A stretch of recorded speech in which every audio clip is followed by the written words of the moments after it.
Music brackets. It's Kyky's music brackets with Andy too.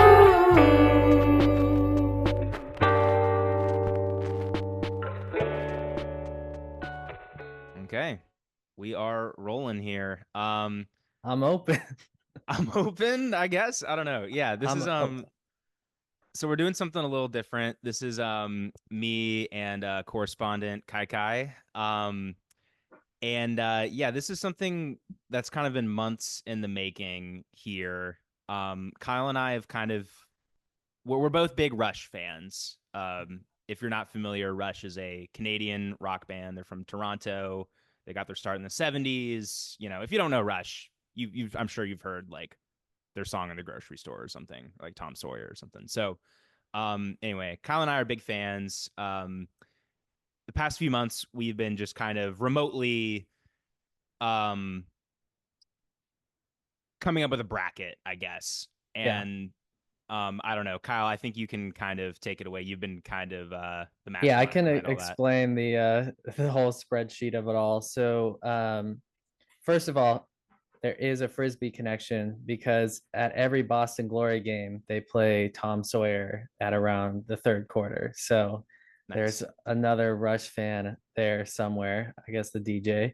But yeah, so to set this all up, the goal was to include every original Rush song that's on an album. I think there's like two singles that never made it on an album that we did not include, and we did not include their like covers album. Although, if we have time to do the album bracket, I think I included that. I'm not sure. I have to double check as we go through this. But essentially, I just went through Spotify and looked at the number of streams that each song had, and just like put them in this sheet in order, and listen to all their songs at least once through the first time. And then I sorted albums by plays for an album bracket, which we may get to later. And then I sorted the songs by plays for our song bracket. And because there's like 160 or so songs, it wasn't just like a, regular March Madness bracket. So I actually divided it into several, I think 8 different categories, and kind of gave like 8 1 seeds, 8 2 seeds, 8 3 seeds, and so on. And then I used some uh, pretty unusual Excel methods because I'm not, I don't remember the right way to do a lot of these things. But basically, I like seeded them into their different categories, and we got to this section. So originally they were seeded into these numbers. So, I have 1 through 16, but notice that we also had a little play in tournament. So we've already done this. This was just kind of over text. I would send Andrew the list of like 8 or 9 songs in the play-in tournament, and we would listen to them. We made like a playlist that we were both going through, and we would kind of sort them, and say, okay, this person or this song gets to be the 13 seed for the official bracket. This song gets to be the 16 seed. And then we sorted them into the opening round. And again, we did that for 8 categories. I just kind of named them after different genres that Rush has forayed into because they've had a long career.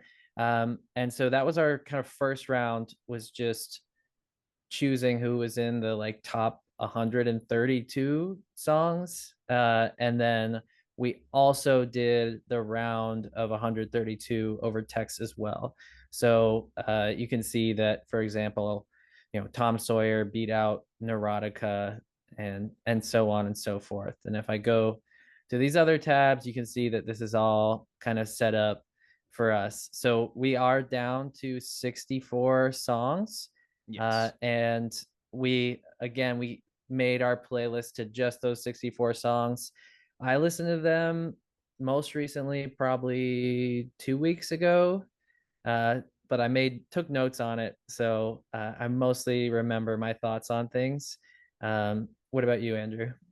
Yeah, I just kind of chipped away at the playlist over the course of the past, like, you know, couple months, I would say. That said, I think the last like 20 songs I haven't they're not super fresh. But I did like look them over and I was like, what are my opinions on these songs? And I felt pretty good about my choices for the last 20 that I haven't listened to super recently. Um, that said, I also just like, like Kyle mentioned, I listened to their whole discography earlier this year, just like in order. So every song, and then within that, I would go back and listen to albums more than once. So I I feel pretty fresh on the discog. But if I need to, I've got Spotify up here so I can give myself a little refresher. But it's all pretty fresh for me. Yeah, Um, that's a good idea. I should pull Spotify up for myself. Um, yeah. yeah, I would say that I'm pretty confident I've listened to every Rush song at least maybe 3 times now, because I Hmm. definitely listened to like all of them, like all the way through twice. And I feel like the ones I hadn't listened to like as a kid, I listened to a third time just so I could kind of remember it. And then Yeah. obviously like the albums that I kind of grew up on, I've listened to, many, some of them definitely like hundreds of times. But Yeah. so I was trying to kind of catch myself up on some of their like later albums that I hadn't listened to as much, so that I wasn't as biased towards the stuff I was just more familiar with. um, and definitely found some favorites in the later stuff that I didn't know, mostly just because my dad didn't listen to it, so I didn't listen to it. And he was kind of my Rush influence. Yeah. So actually, but before we like really jump into the bracket, you did kind of just answer the question, I guess. But yeah, what's like your background with Rush, and what do you think is the reason why you're so crazy into them right now? So I started playing drums at like 10 years old, and my dad played drums too. So I feel like that's like a if you play drums, you kind of have to listen to them because Neil Peart is such a good drummer. So I feel like my dad was like, "Oh, you like drums? Like you should listen to this guy." And I think I really got into them when they came out with their last album, Clockwork Angels, because uh, that was like, oh, they actually have an album right now. I think they also came out with a pretty good documentary around that time, so we watched that together. And then I actually went to see them on the Clockwork Angels tour, which was pretty cool. So uh, wasn't their last tour, but maybe their like third to last. Hmm. I think my dad saw them on their last tour as well. But yeah, it was just like I was getting into drumming, and it was like a good band for that. And yeah, I would say I mostly listen to the run of albums from 2112 to Signals. And I didn't really listen to that much of the early stuff, maybe a few songs, and I didn't really listen to much past Signals. So it was fun getting to actually like find some of those albums for the first time, because I think a lot of their like 80s work really appeals to my current music palette. Like it's a little bit more Hmm. like pop oriented, which I like. So I feel like I discovered it at the right time. What about you?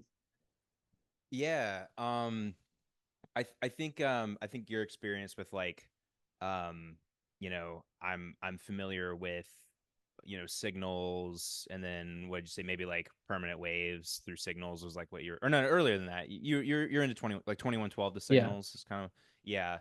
I think a lot of people, that's kind of like the familiarity, what people are most familiar with. But and like for me as well, for a long time that was kind of the run that I was most familiar with too.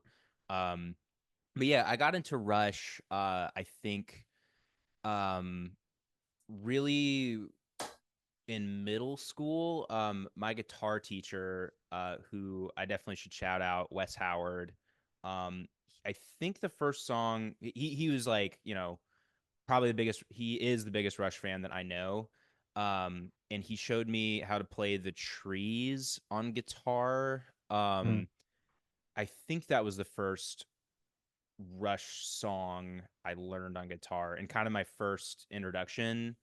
Um, to Rush, and I just think from there, just like playing the songs and how interesting and weird and different it was really exciting and cool. Like I just hadn't really been exposed to music that was like that, and I think what connected Rush to me immediately was just how kind of unapologetically different and weird it is. And I think that you know, while the type of music that I play isn't necessarily like doesn't sound like Rush, I do think that how unafraid they are to kind of just sound really different and sound like themselves was definitely that resonated with me a lot. And I think that's why a lot of people are into Rush. But yeah, and then just from there, just in high school, I got way into Farewell to Kings like in high school. That whole album Yeah, is awesome. I really like that Um one. and it just continued from there. And then I think what like really revitalized it for me, because like you go to college and like I think like you listen to a lot of different. I was listening to a lot of stuff that everyone else was listening to like in college, but then when the pandemic hit, I picked up guitar lessons again with Wes over Zoom, and we just went through like every day we would just do like a different Rush song, and we just like it was cool because I hadn't really had a lesson with him since I was in high school. Um, and or like regular lessons. And yeah, and we learned like Closer to the Heart. We did like Losing It. We did some of like he was like, okay, like let's do some of my favorite like deep cut Rush songs. And that was just super fun. And it got me just, kind of revitalized my interest in Rush. And then, from there it just took off. And yeah, I don't know. I think it's very cool when like I feel like people that are into Rush, like you're not just kind of into Rush, like you Yeah. get way Oh, into it. I have a story So about that because I was listening to our playlist and I was listening to I think it's an Al it was like Wheels or something.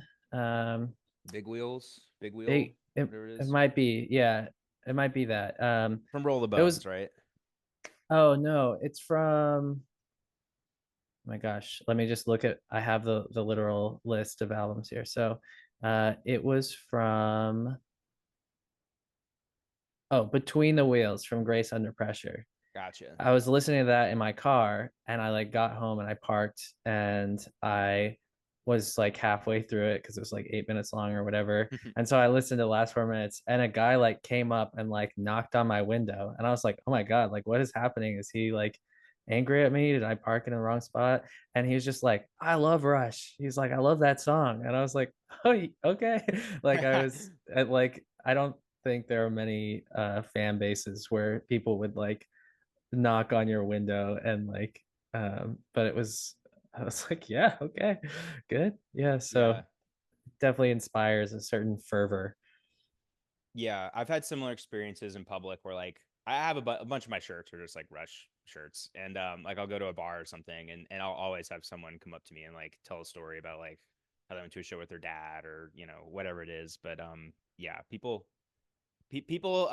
connect with Rush in a very in a way that I think's unique to them. It's very cool. And yeah, but I mean at the core of it, it's their music is awesome. It's very interesting. It's very like there's a lot to sink your teeth into. So that's why I'm very excited to do this. I'm also dreading it in a way because like I feel like I'm killing my babies, like I love Yeah, all these songs. yeah, the first couple rounds, which we already did like a while ago, I already had some tough decisions. I think just going through my notes on this round of 64, I would say a lot of them were pretty easy calls for me. um but it'll be interesting if we both feel like very strongly the opposite way. I think when we get to the round of 32, it's going to be very, very difficult for me. Yeah, So it's gonna uh, get messy. It's gonna get messy. for I didn't really take like detailed notes, but I gave every pairing or like every, you know, competing pair of songs like a scale of 1 to 5, where like a 1 for the song on the left means I really want it, 5 for the song on the right means I really want it, 2 or 4 I'm kind of like leaning one way, and 3 I just like like them equally. So I feel Mhm. like I mostly have like on one side of the scale or the other. But I have a couple of threes where I'm like, I could go with either of these songs. Um, but most of those I'm like, I would be fine with either one. I'm not just like, oh, I hate to kill either of these, but when we get to the next round, I will have a lot of those. Yeah. I took a I kind of wish I took your numbers approach. I just put like notes just like so I made sure I had something to say about at least every Yeah. song. And at least for the first like 40. Once we get to like the back 20, that's when I kind of slacked. But I have like, I just put just a quick like first impression, like jotted that down. So that's kind of the route that I took. Should we get into it? Should we do it? Yeah. I want to just test my Spotify to make sure it's not like, let's see if you can. Okay. So I can't hear it, but can you hear? Let me see. I cannot hear any music coming from Yeah. you. Me neither, which is Not not ideal. ideal. Okay. Um, so maybe I'll just have to go by memory, but let me see if I can quickly set this up. Um, yeah, we can just go for it. So the first pairing of the Prague bracket is Tom Sawyer versus After Image. So I mean, I feel like a lot of the one seeds are gonna have a somewhat easy matchup, but uh, what did you think? Yeah, I mean, this is like it's kind of a no-brainer. I guess you know, it's worth mentioning maybe just a couple things that I like about After Image. Yeah, I think Grace Under Pressure is a cool album. Um, it Grace Under, and if we go do like an album bracket, I could also I could say this then, but I'll say it now too. Like I don't know, I just think Grace Under Pressure is a very cohesive album, like thematically.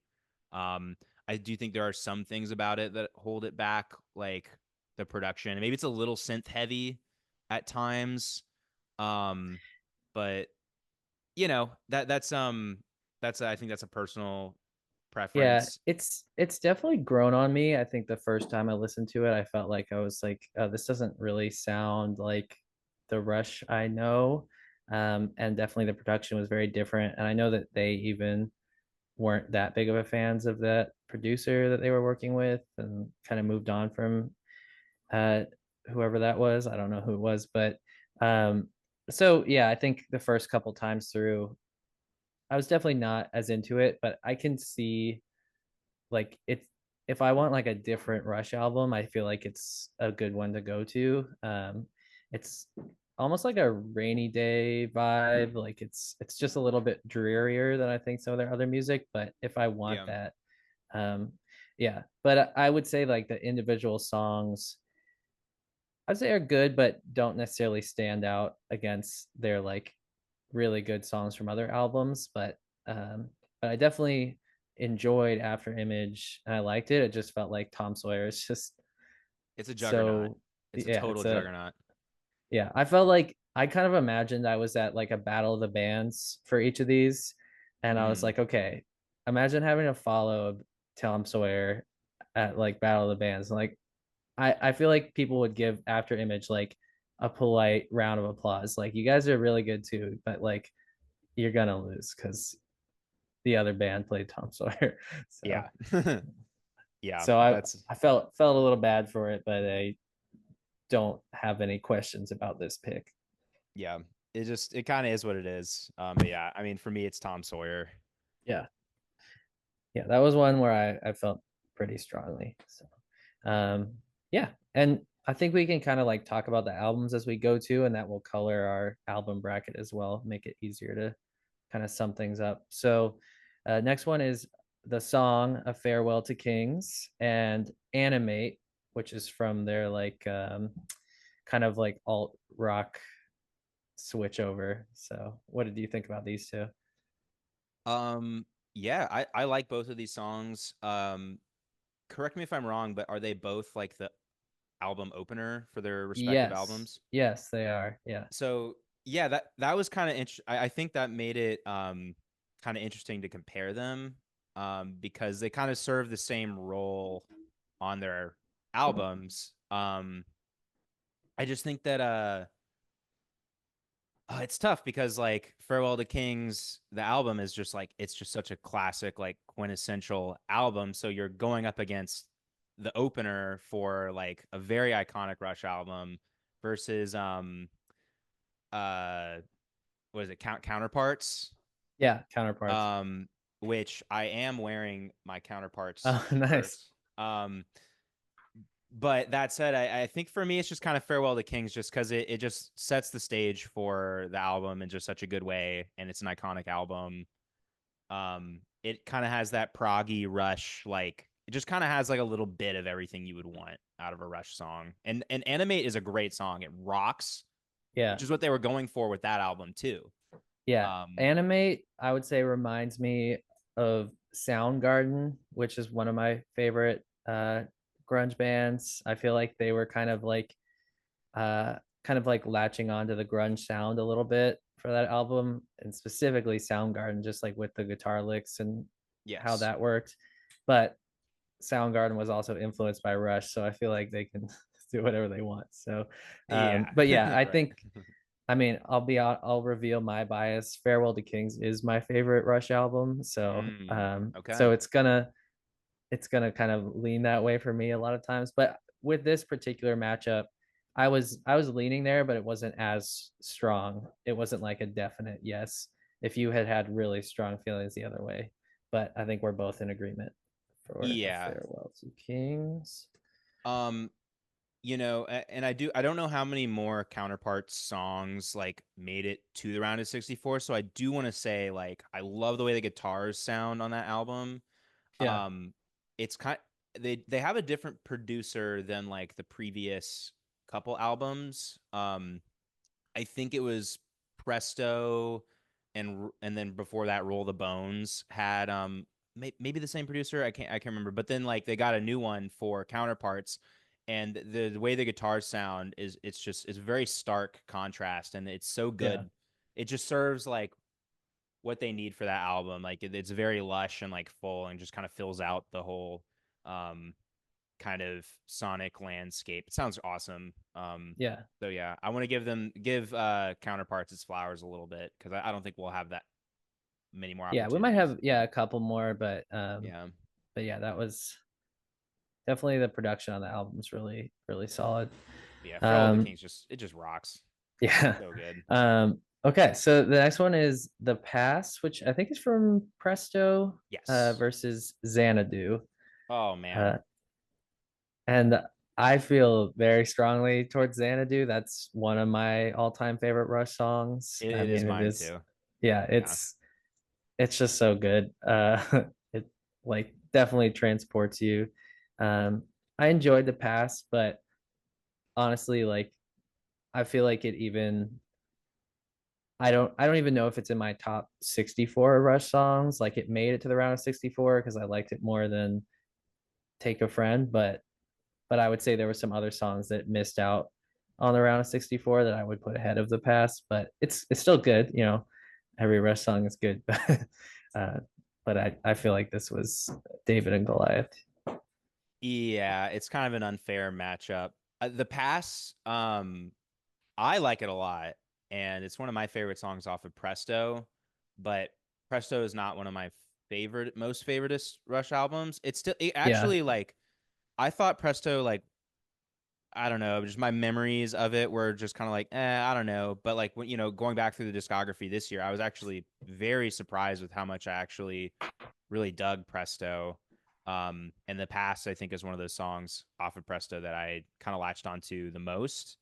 But that said, I mean, Xanadu is like yeah, unbelievable. It is such a like it just it's so epic. It rocks so hard. It just like it just melts your face. Like if no one if someone's like what is Rush? I've never heard of it. Like you'd be like Xanadu, like and then they would just get yeah. it. That might be one of the first songs I show people if they like were other than like maybe Tom Sawyer or something. But like if I want to like show them what Rush can do on like an epic, I think I would pick Xanadu because I think it's one of the tightest and like the it has like very nice transitions. Like it feels like a 6 minute song, which is a long song, but it's actually like 11 minutes. So it just I don't know, just a fun listen. So I'll It's a put long that in. song, but at no point am I like, oh, I'm bored, or like, oh, get on No. with it, or like every bit of it just is, you're just like locked in. Like it's so good. Um, Great song. Dark Horse. I mean, I don't want to say too much, but Dark Horse. Yeah, we're already like setting up matchups that I'm like afraid to deal with in the next round. So, Yeah, that's for later. That's for but later. yeah, so like 30 minutes later. Um, our last matchup in the Prague round is Lakeside Park versus Subdivisions. Hmm. Um, Yeah. I yeah, go for it. Well, I don't know. It's just another one of these like, well, I love both of these songs, but like, you know which one's gonna win. Like, Yeah, yeah, I um, don't even need to ask. Yeah. Um, yeah, I like Lakeside Park. But it definitely has the um kind of early quality of some of their songs where it's like fun, but I feel like they hadn't like fully figured out their like sound and like it's I feel like if it could fit with a lot of other bands' discographies too. And I mhm. wouldn't bat an eye where I feel like most Rush songs I'm like, yes, that's a Rush song. No one else could do this. So which is a high bar, but Subdivision is one of those songs that like no one could even dream of making. Yeah.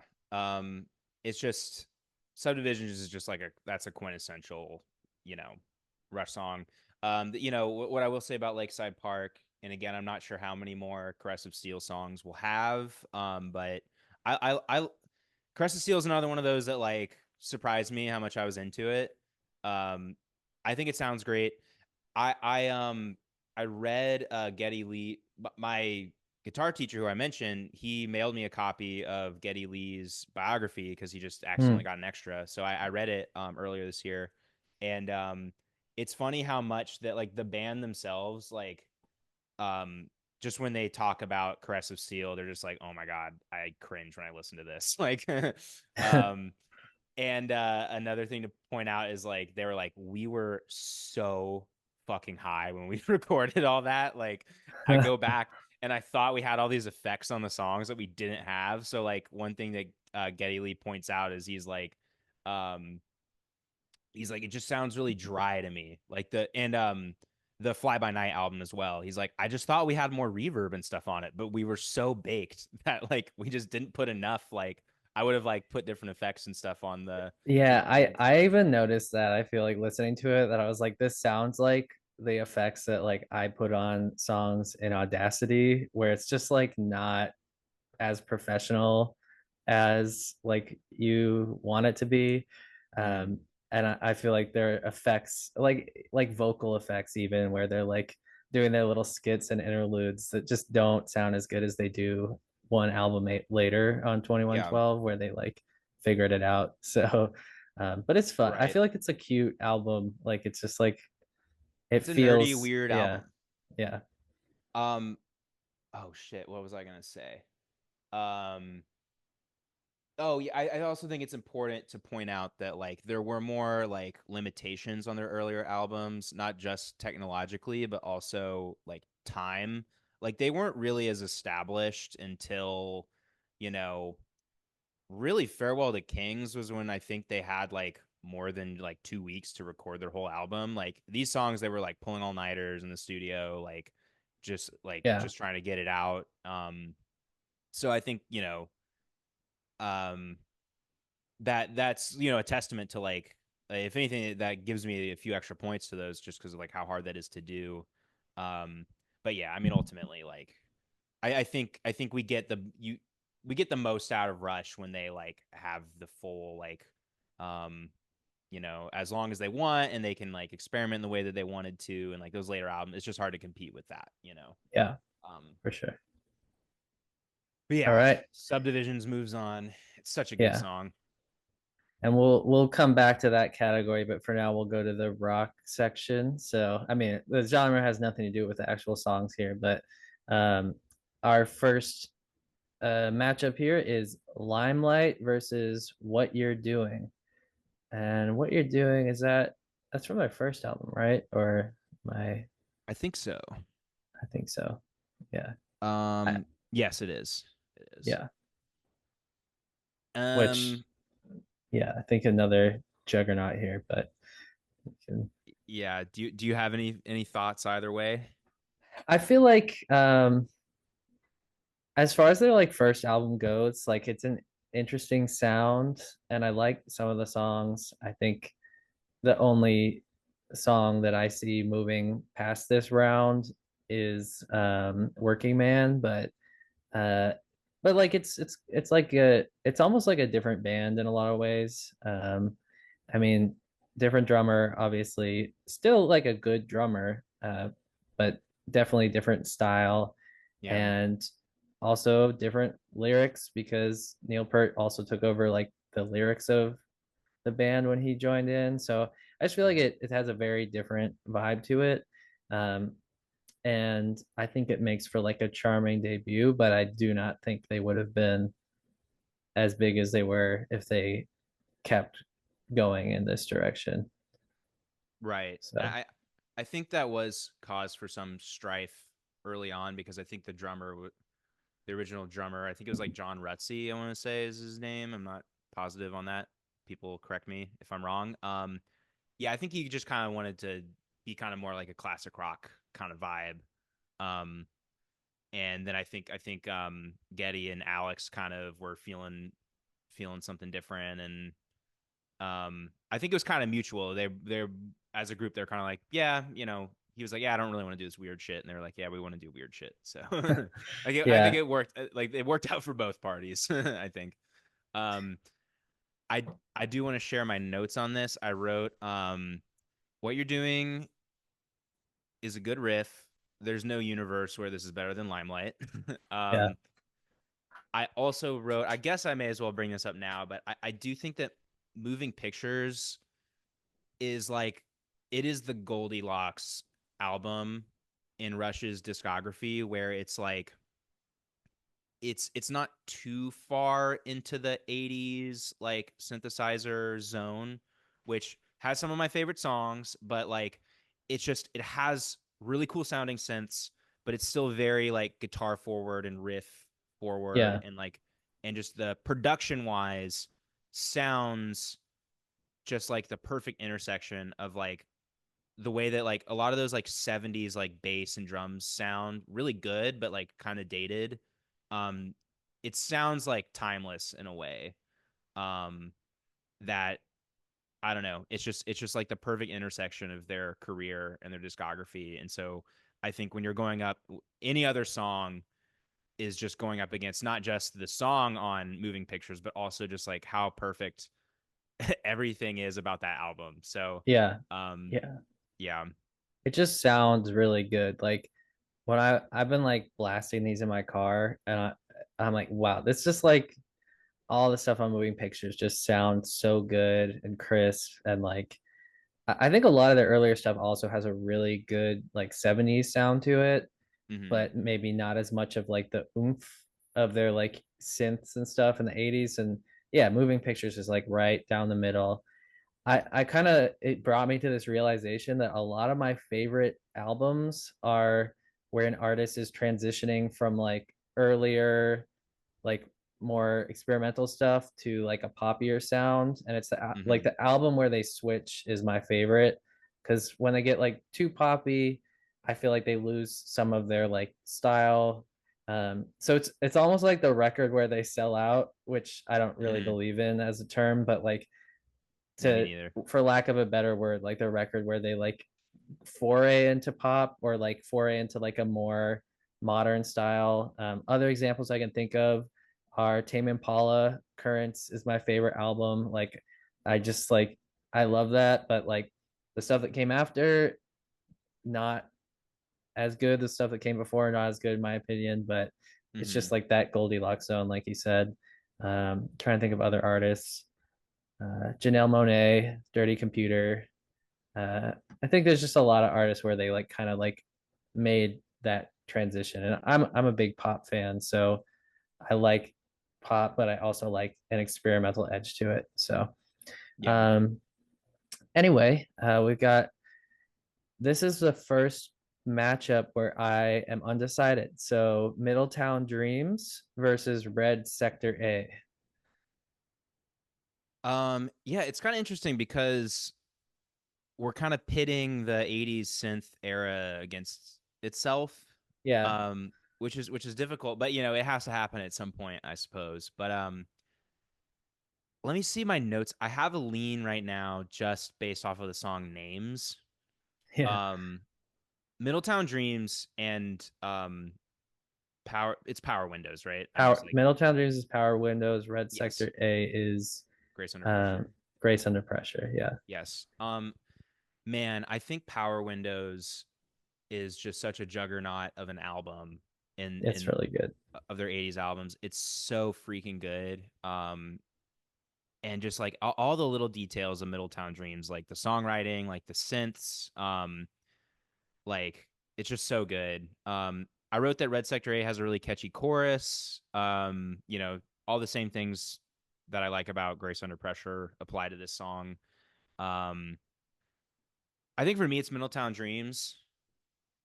Yeah, I would say I mostly agree. I think in terms of like song quality, I would probably put them pretty much even. But if I'm thinking about like the mood I'm in, I would say 8 times out of 10, or I guess 4 times out of five, I would prefer to listen to Middletown Dreams just because I feel like it has like a vibe that I'm usually on that wavelength. But there is definitely 1 time out of five where I like really want to hear the like Red Sector A and kind of like a darker. It's a pretty dark song. Like it's, Yeah. but sometimes I'm in that mood and I like listening to that. But yeah, I think overall Middletown Dreams probably takes the cake. And since you're leaning that same way, I feel comfortable with that. But I think this is one of the more interesting matchups because they are from like back to back albums. I think Yeah,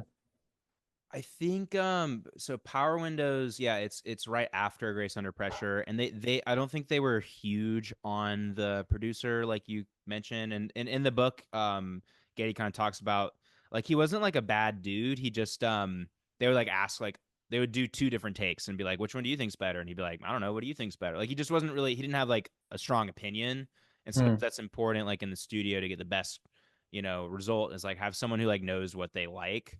And I think the yeah, producer was kind of like, and I think for some bands like that works. Like have someone who lets them do their thing and like, hey, look, I'm just here to guide you guys along and get what you like. But I think they were kind of searching for someone who like had a style, had an opinion on what sounded better, and I think they got that with Grace or with Power Windows. And I just think it's a little bit of an upgrade overall as an album. Like I think that yeah. they get really experimental with like a lot of different synth sounds in one song. Like there'll Mhm. be tons of different textures and like I feel like Grace Under Pressure is it's very cohesive, but it's also a little bit samey. Um, Yeah, which isn't necessarily a good or a bad thing, but I don't know. Middletown Dreams takes it from me, but by a hair, by a hair. yeah, yeah. That was definitely the closest one so far for me. Next matchup is Countdown versus New World Man, which are they both on Signals? Am They I are. remembering that correctly? Yeah. So we got album versus album matchup. Um, personally, I think New World Man is more of like a hit between the two, but I think they're both fun songs for sure. Yeah, I've gone back and forth on this one. Um, so Countdown was one of my guitar teachers, like one of his favorite songs. So I had a kind of a countdown bias. Um, just because it's really cool. I love the samples they use of like the you know, the like astronauts and stuff is really cool. Um, New World Man is just I think it's a catchier song. And Mhm. I don't know. I mean, it kind of comes down to like, well, what is this the like catchy bracket or is this the like, I think it's up to I think it doesn't we don't Yeah. need to define that, but this is maybe about as close as this is the closest one that we've run into so far. Um, Yeah.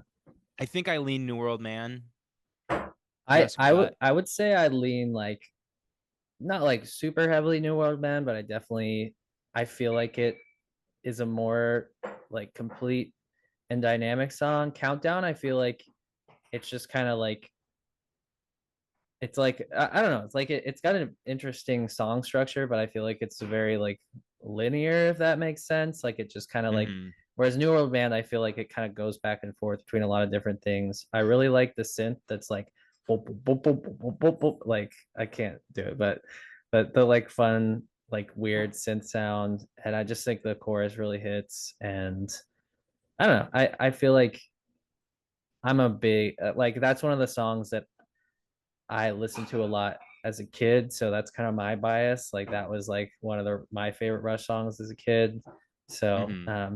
So I've got a lot of things like pointing me in that direction, but I definitely have appreciated Countdown more listening to it.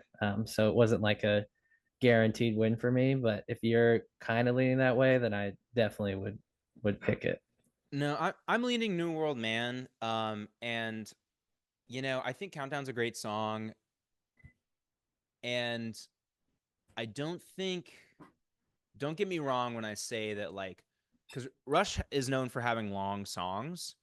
Um, they will go out of their way to make a long song, and that's part of the appeal, and that's part of why I like Rush.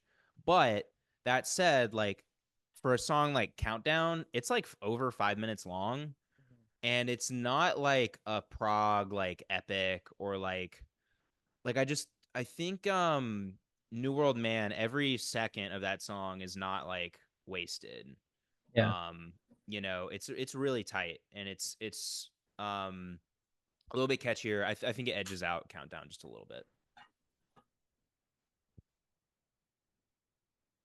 Yeah, I think so too. Okay. Okay. So next one is Beneath, Between, and Behind, which I think is from Fly By Night. Am I Yes. remembering that correctly? Versus Red Bear Shetta, Mm-hmm. which I'll just say my bias. Red Bear Shetta might be my favorite Rush song. Wow. So it's Okay.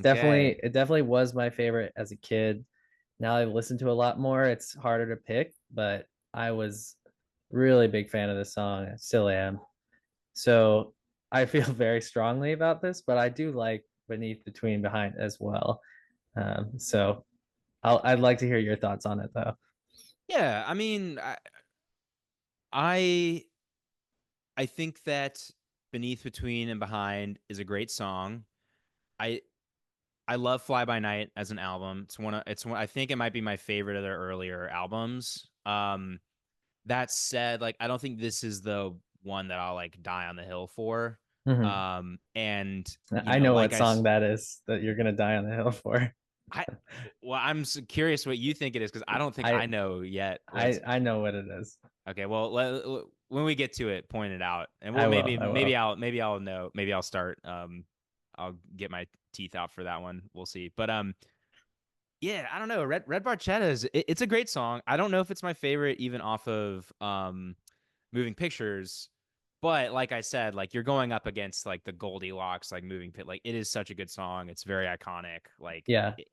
it's And everything that they are like we're going for. Like you listen to Beneath, Between, Behind, they're still you can enjoy it, but it's like they went on to do so much like bigger and better, you know? yeah, I feel like a lot of stuff on Fly By Night, I remember when I was listening to the albums in order, which was my first listen through, I remember very distinctly thinking like, oh, like this is the difference that Neil Peart makes. Like I can hear it in the drums, I can hear it in Yeah. lyrics. It just like overall was like very tight, like a different sound. and this is definitely one of the songs that exemplifies that. Um, so it was definitely like a step up, and I feel like the whole album has a lot of like fun energy from that. But yeah, their later work, they just took it even further. And yeah, I won't say that I'm probably not going to be fighting for Red Barchetta to like win this whole thing, because I don't necessarily think it's their best song or even like the best one on um, Moving Pictures, but it's just like my personal favorite because I just really like the lyrics. I think Rush has a Yeah. unique ability to write lyrics about kind of like random topics, and like this is just like about a car, at like driving a car around on like a ranch or whatever. And it's just like a fun topic, and I think it's kind of a that's what I like about their songs. A lot of the lyrics, I like the ones that are a bit more just like everyday things or just like unique song topics, and just like the feel of it. But definitely think it wins this one, but I'm not saying I'm gonna like force it all the way to the top. So we'll see how we feel as we keep It's going. really good. It's a really, really good song. Yeah.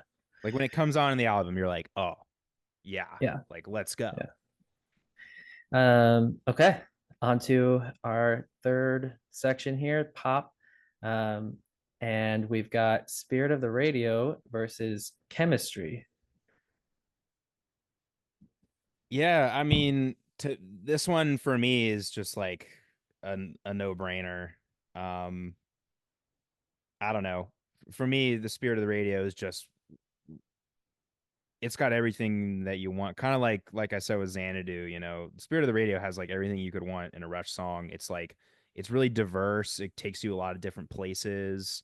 Um, the riffs are so cool and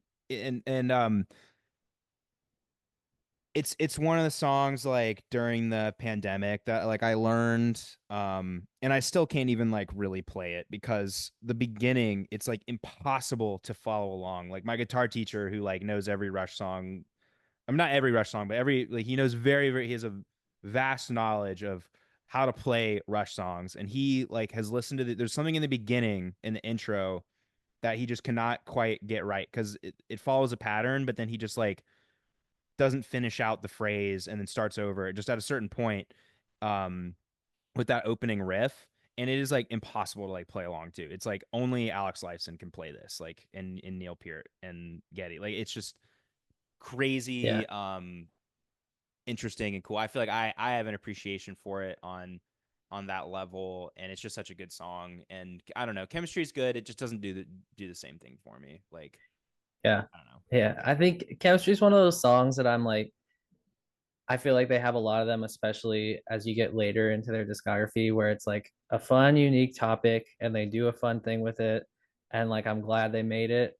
And it's a great song, but it doesn't necessarily compare to like some of their like masterpieces that they've made. So, Yeah. but I definitely enjoy it. And yeah, but I think this is pretty spirit. It's another one of those two where it's like if this might be the one that I show to someone who's like never heard a Rush song and I'm like, I don't get it. What's the big deal? And it's like you listen to this and you either fucking love it or it's not for you. And Yeah. you can just know whether or not the rest of the band is like worth your time based on this song because it's so I don't know.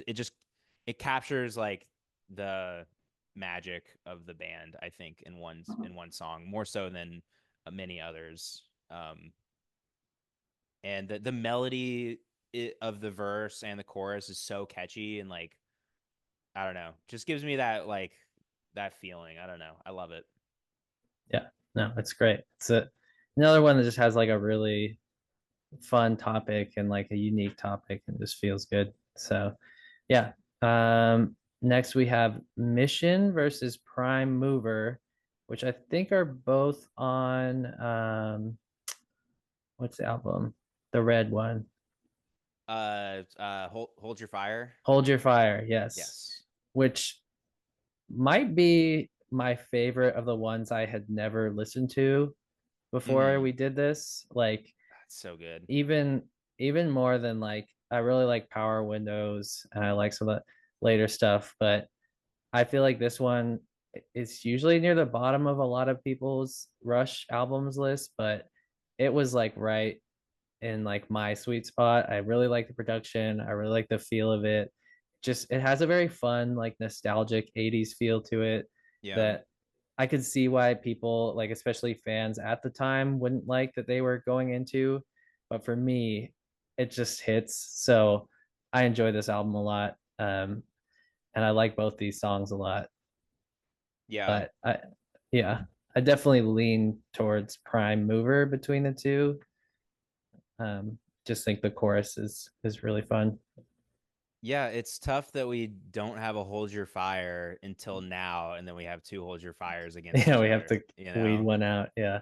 That's tough. Yeah, I feel the exact same way about this album. Like it just the production's so tight. It's so good. Like there's so much like time and care and like everything that they wanted to do, I feel like they did with this album. Like they didn't leave anything on the table. Um and yeah, Mission's so good. But yeah, I mean, Yeah. It's I think Mission grew on me more, but like when I first listened to this album, whenever it was, like Prime Mover was one of those that stuck out to me as like this is one of my favorites. it's definitely a standout on the album, for sure. But I think both of them are like great songs and like makeup. Most of the songs being very good on this album. I think Yeah. there's like a cut. I think the album, if it was cut down to like 8 songs, would be. There's a couple. I think Maybe like there's some fat. Tyshawn Yeah, there's could some be fat that could have been cut. Like trimmed. yeah, but it was. But I really just like the sound of this album, which I don't think is a common opinion, but just my personal taste. So, but yeah, Yeah, Prime I Mover, agree. I think And you takes the know, cake here. if you're not into the studio album, if you're someone who likes Rush, but like maybe this isn't your favorite, like I think the Show of Hands live album, they play a lot of songs from this.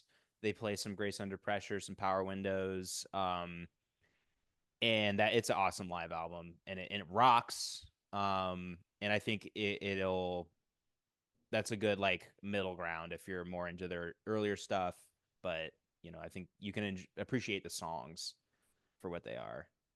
But yeah, good live album. We're not going to talk about it, but I thought I'd bring it up. Yeah. Okay. Next we have Caravan versus Anthem. Caravan, I think, is our first Clockwork Angels song. Yeah, So I guess I have to shout that out. I mean, that was the concert I went to. And so I feel like I put it above a lot of other albums, especially because when they played it live, they had like a full orchestra playing the yeah. songs, Okay, and so you were at that. it Yeah. was Oh, really cool. Like, so I feel like that's I badass. feel like these songs are like elevated because of that, because that was like really cool to see. And Yeah, these songs just they still hit for me. Like I feel like this is the first album after their hiatus that felt like a true return to form for me. Like they yeah, definitely, like, their other albums had like some good hits on them, but this one I felt like they just like put it all together again, and like they really like knew what they wanted out of this album, and I feel like it's a very like fitting swan song of an album as well. yeah. Absolutely. Clockwork Angels rocks. And yeah, they kind of went back to their roots in some ways. Like I think there's a lot of parallels to moving pictures and that kind of era on this album. It's just such a good album. I don't know. I think if we're talking about Caravan versus Anthem specifically, it's a weird like comparison because Yeah, it's very far apart in it's time. like it's so far apart. It's like Anthem is the first song off of Fly By Night, correct? I think yeah, it's I definitely on think it Fly By is. Night. I It think it might be might be the the second, or first or yeah, I'm not second. sure, but Um, yeah, it's a weird matchup. I don't really know how to compare these songs honestly, but I think maybe you have to give it to Caravan. I Um, I I lean towards Caravan. It's one of my favorites on Clockwork Angels in yeah, itself. I just think it has like very fun riffs and like a lot of like transitions and like a very fun chorus. Um, just like a good intro track to the Yeah, album. Starts maybe it a little off. more. There's something about and, Clockwork Angels as a whole, but like when you compare like an album like Clockwork Angels to Fly By Night, it just feels like this is a more mature like band right now. Yeah. Like they've gone through more shit. They know they kind of have figured themselves out a little bit more. Um, but I mean that said, you put on you slap Fly By Night on and Anthem is the first song, you're like, oh hell yeah. Like let's fucking go. Like it's such a good Let such me a just double banger. check. Is it the first song? It is. Yeah, It it is. is. Okay. Yeah. But yeah, I mean I'm comfortable giving Caravan the nod. Okay. Yeah, I feel yeah, it's interesting. They're also both intro tracks. We had that Oh, before. Caravan is So too. yeah. Oh man. So Yeah, yeah. But that's I definitely lean towards it. And let's see. yeah, So the okay. chorus of Caravan rocks. Yeah. It's so cool. I feel like they have a lot of very like anthemic choruses on Clockwork Angels, which I feel like worked better with Geddy Lee's voice later Hmm. on, because he couldn't really like hit the high kind of like screeches anymore. Yeah. And I feel like they kind of figured out what to do with his voice on this album a little better. Right. Um, so I enjoyed that. I feel like they all hit. Okay, so next we have Tears versus 2112, both on the same album, 2112. Tough how it works out that way. Yeah, I think Tears is one of the only ones that made it through from like the B side of 2112 for us, but Hmm. um, it's definitely good. I just I don't think you could possibly take I any other mean, song on that album over the title track, which is basically the album. So yeah. yeah, I mean, what are you gonna do? What are you gonna do? It's what got are you gonna do? it's got to be 2112 here. I mean, it's got to be. Yeah. Tears is a great song. I like it a lot. Um, and I will say, unlike you, I kind of I don't know. 2112 was never like the Rush album that got like put in front of me. Like, hey kid, listen to this. Like Yeah. it was really more Farewell to Kings. It was like, Hemispheres. Kind of those were kind of my first one, and obviously Moving Pictures. Um, I kind of had to go back and like discover 2112 for myself like later, and so it was one of those that I didn't appreciate as much, maybe as some of the other ones, and I didn't have the like nostalgia. Hmm. Um, and yeah, that second half of the album has some really amazing songs Yeah, they're definitely good. that I didn't appreciate as much before that I do now. But yeah, I mean it's 2112, man. Like that's what are you gonna do? That's some people's like favorite. Like that is some people's like number one. I think Yeah, it's also like probably their most important album because it was basically like if it didn't do well, they were done. Like they were that, it screwed. was like an ultimatum with their record label, and I think their record label wanted them to like make a poppier stuff, and they were like, no, we're gonna go out doing what we want to do, and then it was super successful, and then the record label was like, okay, you can do whatever now. So I feel like it was like yeah, a big moment for them. Yeah, But yeah, it's been interesting going back and listening to it after like a long time of not, and like I feel like I was able to listen to it with fresh ears kind of, and still like very good um overall. But I think some of their like later albums after 2112 um hit a little harder for me on like this listen through. So but definitely yeah. like a big moment for them. I think it also when you compare it, this came right after Caress of Steel. Is that correct? Yeah. And yeah, I think Crest is still like you see like the kind of early workings of them like doing like the kind of really long songs like but this is just like they took that and they perfected it with this album, I think. And 2112 especially, just like the crazy long prog uh anthem kind of thing, like they just distilled it into all like everything that worked on Crest of Steel, they learned from that, and what didn't work, they learned from that too, and then they made this album, and you can just kind of tell. Yeah, Great album. It's a great album. Great song. great. Okay, we're on to our fourth section, new wave. And our first matchup is Closer to the Heart versus Leave That Thing Alone.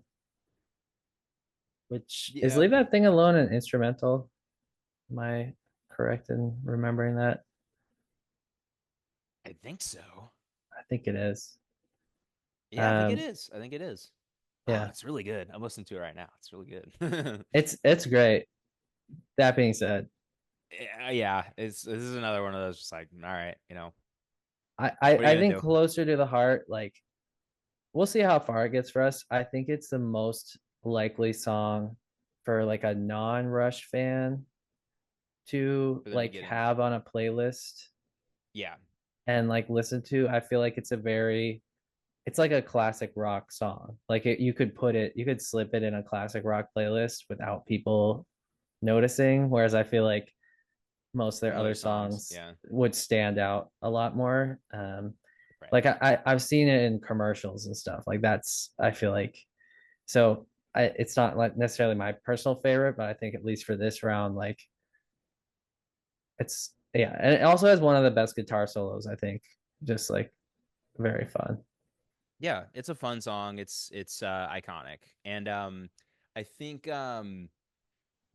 in Geddy Lee's biography, he cites like a show in Scotland where like the first time that their fans were like singing the words back to them was Closer to the Heart. So that I think that was like a big moment for the band of like, oh, our music's like really resonating with people, and like I think Closer to Heart was one of the first songs where people would like, yeah, you can be in at the show and sing it back, and that's pretty cool. Yeah, So you gotta give him props for that. It's a great song.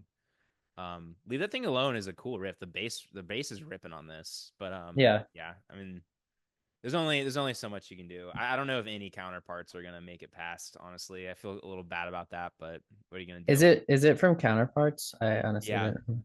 Okay. Yeah. Um, okay. This one I'm even on, so I'd be interested to hear your thoughts. Dreamline versus Open Secrets. Um, I think I'll have to dip into my notes a little bit because these definitely are two songs that are not like my, you know, have any like nostalgia for or anything like that. Yeah, I'd say this one I'm like split on because I'm not like really into either of them. Like I think they're both like fine. Um, I think but yeah, there are maybe songs that didn't make it past the play-in that I like more than these two, I think so too. Yeah. possibly. That I think these like both of them are probably outside of my true top 64, but just kind of got through based on seating and everything. Um, man, this is tough. Between the two, I guess I somewhat lean Dreamline just because I think I like the lyrics better, but that's kind of the only thing that the only category where I feel like it has an edge necessarily. Oh, man. This is one where like just whichever one I listened to more recently is like the one that I like more. Like they're Yeah. both really good. I like I might lean Open Secrets. But like if you're feeling Dreamline, I'm cool with Dreamline too because I like Roll the Bones a lot, and I think that's one of my biggest surprises was how much I was into Roll the Bones when I went back um and dug into the discography. Uh okay, we can go Dreamline. I'm fine with Yes, that. let's go Dreamline. I don't think it's too consequential. I think Yeah, it's gonna lose next round. So, yeah. um okay. Next is Headlong Flight versus Distant Early Warning. You know, I feel like I'll let you take the reins on this one because I think you feel more strongly about Clockwork Angels than I do. I think Distant Early Warning is one of the best songs off Grace Under Pressure, if not the best. I think Headlong Flight is like a pretty iconic song from Clockwork Angels. So I don't know how you feel about this. Yeah, I think I definitely really like Distant Early Warning, and I don't think this is a like slam dunk for me, but I definitely lean Headlong Flight because I just think it's the hardest they've ever rocked. Yeah. Like I don't know, like that's kind of cheesy, but it's just them like really ripping into like groove after groove for like 7 minutes straight, and it's just it's very fun for me. And it was like uh, one of the singles for Clockwork Angels, and I feel like I remember being like 14 or whatever, and like hearing it and being like, wow, this is good. Like I like the new Rush album. Like I'm excited for this. I remember Mhm. like buying it on iTunes or whatever because that was how you played music back then. But um yeah, it definitely has a nostalgia factor for me, but I do think Distant Early Warning is definitely one of the best songs on um Brace Under Pressure. Yeah. So so if you felt really strongly the other way, I would allow it because I do think it's a really good song. But Yeah.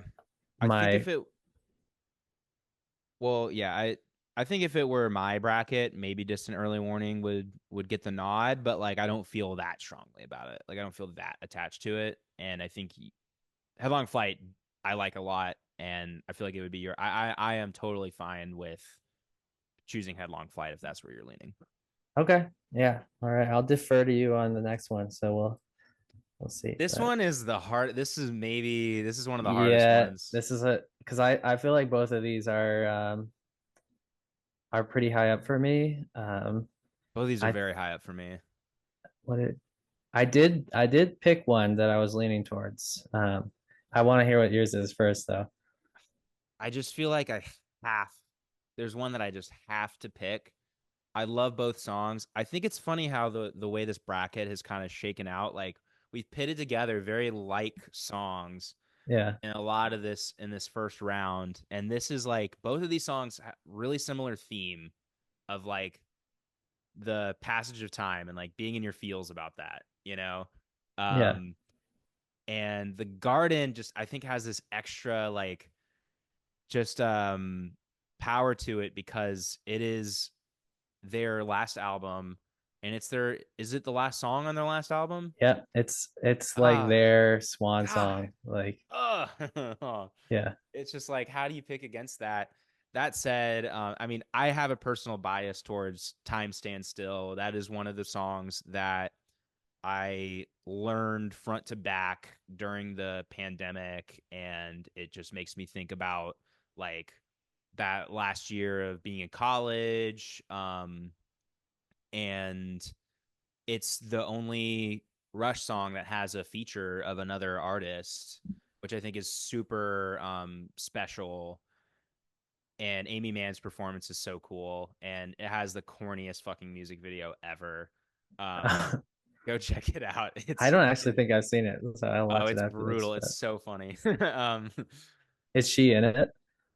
Yeah, she is. It's like the Okay, I'm most excited. 80s, like, what are we doing here? Like type of music video. It's so funny. Like nothing about it has stood the test of time, unlike the song, I think. And yeah, I have a bias towards Time Stand Still because like it was my top song of the year that year that I learned it just because I listened to it over and over because I was like learning the song. And yeah, I don't know. So like I have a bias. I Time Stand Still like is my pick, but like I'm listening to The Garden right now and I'm like, fuck, this song is so good. Like Yeah. So it might be a better song. It I might actually be was better. leaning towards Time Stand Still as well. So we're on the Really? same page. Yep. Okay, well, I what are your thoughts?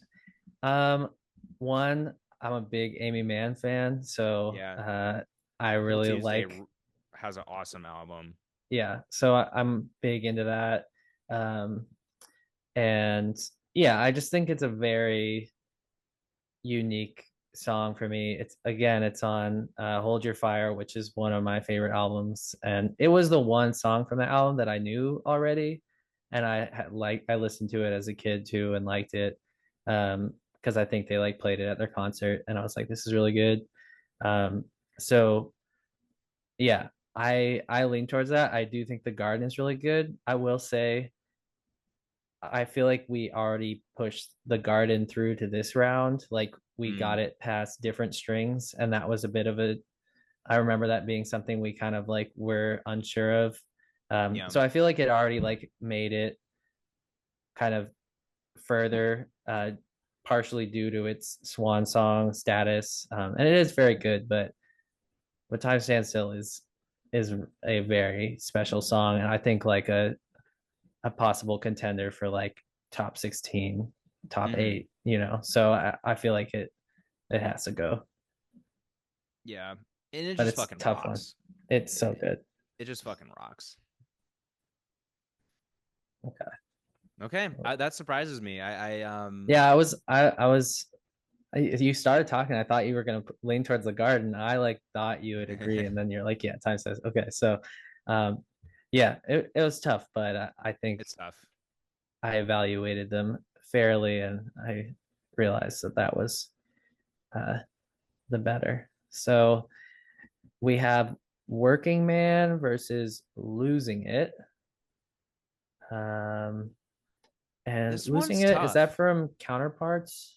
It Am I is remembering from correctly? Signals, Oh, yeah, okay. and it has the electric violin. Oh, yeah. This one was fun. I feel like this is a song that I still probably need to listen to a couple more times, but every time I listen to it, I like it more and more. So I was pretty split on this one. It is one of their like it's got like all the weird time signatures. It's got really cool riffs. It's one of those that I learned how to play, so I got more familiar with it. It's one of my guitar teachers. It might be his favorite Rush song. Um, Well, and it's such a cool song. It's it's so weird and cool and sounds it's a beautiful song. Working Man is like that's kind of like the one song off the first album that that just transcended everything, you know? yeah. Like It it yeah, go ahead. it got like radio play. I think like it was the song that made people think like, oh, this band could be like really good. Like, but it also is like basically a Led Zeppelin song. So Yeah.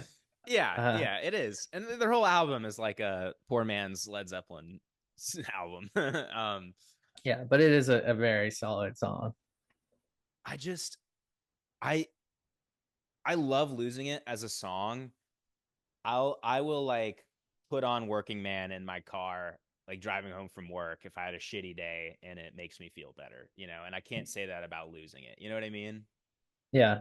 So I don't know. I'm kind of torn. I feel like I'm kind of like the Losing It you know, uh number one if it has 100 fans, I am one of them. If I it has yeah. 0 fans, I am dead. Like but I think Working Man might be my pick here. I don't know. I'll defer to you on this one. I really I think like probably most people doing a bracket would pick Working Man here, but I don't necessarily feel beholden to it. Like I think it's a very important song for them, and it's like definitely the best off um their first album, but I'm fine with kind of going against the grain if you feel losing it. But if you're down with Working Man, I'm fine with that too. Look, I mean, I think the reason why Working Man, like they play it at pretty much every show, just about, or like they did when they were playing, it would be like the last song, like, and it it fucking rules, like it Yeah. rocks, like it's so good, and it works with. It doesn't feel like I think some of the other songs off that first album sound like almost a different band. It just like wouldn't work if they like played them at the show. Working Man like rocks and it like sounds like a Rush song, you know? Yeah. Yeah. I love it. I think it's a great song. I don't care. Like yeah, maybe it's like the normie pick. Like if we wanted to be cool and whatever, we'd do Losing It.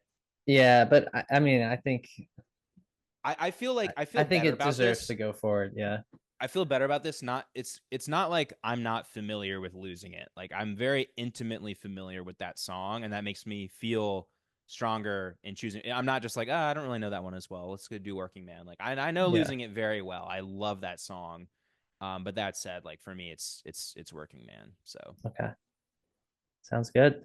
Our next is Lessons versus Jacob's Ladder, which is it's interesting songs to be paired. I feel like they're very different from each other. yeah, Lessons is 2112, right? Yeah, yeah. Which is it's like a I want to say it's almost like sub 3 minutes. Like I think it's or maybe yeah, it's definitely like a shorter song. Mm-hmm. And Jacob's Ladder is not, but Yeah, it's definitely a weird matchup. Jacob's Ladder is kind of like it's kind of like a poor man's Xanadu. yeah. Uh, Um I love it though. It's so good. It has one of my favorite Rush riffs at the end. mhm. Um like it's a weird time signature and it's like dun-dun-dun, or I can't remember. But I don't know. It's so fucking fun to play. If I pick up a guitar, it's one of the riffs that I'll just like play. I'll butcher it a little bit and then it takes me a little bit to like get it because it's a weird time signature and then I'll like it's really fun to play. So It's definitely one of the songs where I'm like, there's like more going on here than I can comprehend, like without because I don't so have much like a going. music knowledge and I like I played drums, but like just like I'm like they're doing some stuff here. Like that's like I'm like listening to it, I'm like they're definitely doing something here that like would blow my mind if I like was like a true musician. Sorry to all drummers out there, but it's true. Well, So Kyle, I yeah. will say you are being very humble. I think you're a very accomplished musician in your own right. Um, Yeah. But if but I that's like understood like chords and harmony and stuff beyond just like what I was hearing, which I do feel like I have a good ear for it, but I feel like this is one where it's just like I'm hearing that something crazy is going on, but I can't put my finger on what it is. Um and you know so what though? You know yeah. what though? I think that is a valuable take because I think when we get down to it on these later songs, like Jacob's Ladder has a lot going on. It's really cool. I love it. I think like if you're a big Rush head, you're like, oh yeah, like this is one of the best ones. But it's definitely not one of their best executed like Yeah, long it's a songs. little And messy. Yeah. yeah, it's a little bit all over the place. Um, so you know, it's really cool. It's not their best like long prog song. I have it over Lessons just personally. Yeah, I I have think like a it is for me too. I do like Lessons a lot, but again, I feel like it's kind of just relegated to like a 2112 B-side, like a lot of those songs, unfortunately. mhm, But um, I feel like Lessons, I'm like, I wonder what they would have done with this if they had made it on a later album where they like had more time and they weren't like so focused on the main song. But right. but it's definitely good. I just think Jacob's Ladder is a little bit more impressive, and that's probably worth the nod. Okay. Yeah. Okay, we have Entre Nous versus Out of the Cradle. Sorry, that should be Out of the Out of Cradle. the grateful. Out of the Cradle. Um, This is a tough I, one. oh really? I feel Kind quite of for me. strongly. I really like Entre Nous. Okay. Okay. Yeah, but I like Out of the Cradle too, and I feel like I fought for it. It might be one of our only songs that like made it. Yeah, it made it out of like a 21 seed, and it like Mm, beat out these songs. So basically, how this worked for those that weren't involved, aka everyone watching, if a song was like in the like odd man out seed, we would only put it in if it was better than like the winner of a different matchup. So we thought it was better than both of these songs. So we put it mm-hmm. here. And then we also thought it beat out Finding My Way. So it like made it way further than any other song of its A seed, Cinderella which again run. is just based on how many listeners it has. So definitely a very, very underrated song and like one Yeah. of the better ones from was it the Vapor Trails. Vapor Trails. Yeah. So I think it's the only Vapor Trails that made it to the top 64. And yeah. I should point out we have no Snakes and Arrows. Mm. Which I kind of agree Some with, I'll people, be honest, but yeah, some people are going to be up in arms that we don't have a single Snakes and Arrows in the top 64. But um, yeah. I think Out of the Cradle had a good run, but yeah, I mean, like, what are you gonna do? What are you gonna do? yeah. I think like I think there's an argument for it, but I personally really like Entre Nous and I have a lot of nostalgia for it. And I think it's like a very like sweet song, which I feel like Neil Peart actually does fairly well with his lyrics. I think it is one of the better executed kind of relationship based ones. Yeah, I suppose. Oh, okay. This one this one's hard, but it's not it's like an easy pick for me, but it's hard to do this. La Villa Strangiato versus Mystic Rhythms. Like I feel like the decision is very obvious in my opinion, but I also really like the other song. I think Mystic Rhythms is a good song. I think La Villa Strangiato is like possibly a top five Rush song. Like it's, Yeah, it has an argument for number one. So like yeah. I could see it winning the bracket depending on how this all shakes out. So it's like I'm obviously gonna pick it, but I feel like I enjoy Mystic Rhythms. I think it's very fun. This is like the first one for me where I feel a little bit like I'm killing a baby. So That's like interesting because I don't quite feel the same way about Mystic Rhythms.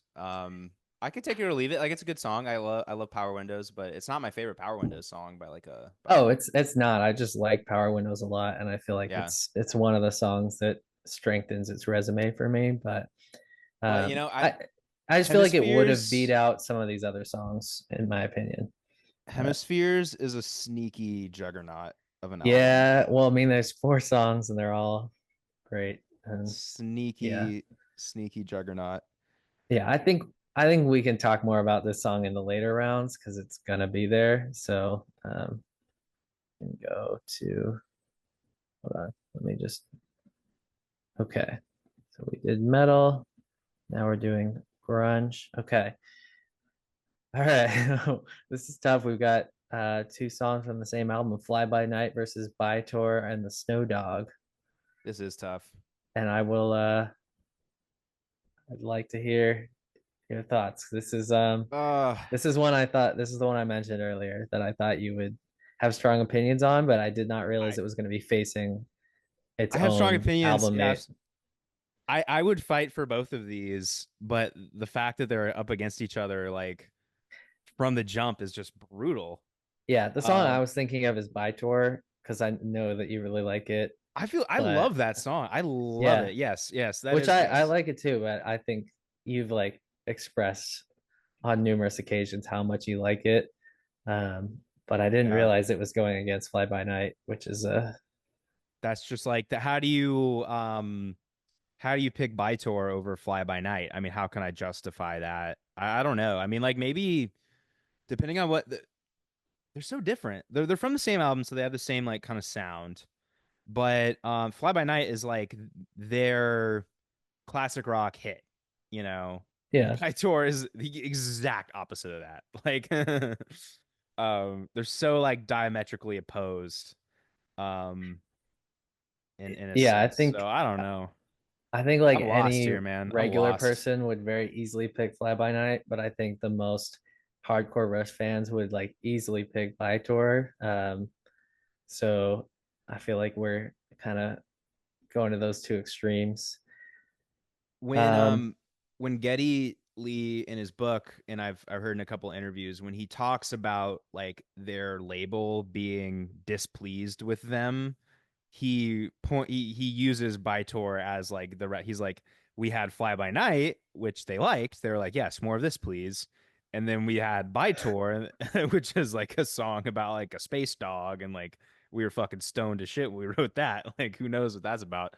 Um, and he references that one as the one that the label was like, please, like, what are you guys doing? Like, less of this. Like, so in a way, like, I think it's important because that, like, um, kind of, what's the word? Like, kind of, yeah, opposition with their label kind of grew their, that shaped the rest of their career, and brought on like songs like 2112 and, um, so I feel like I can't. I feel like I can't. I need to like take my hands off the wheel and like let you choose because I feel like I could do something drastic here. I don't know. Okay, yeah, I'm gonna if you let me choose, I'm gonna pick Fly By Night, Yes, that's fine. but I That's fine. would if you like really wanted By Tour, I would have let you. So, It's okay. uh, It's okay. but I think this is the objectively correct choice. You're not wrong. You're not wrong. It's But fine.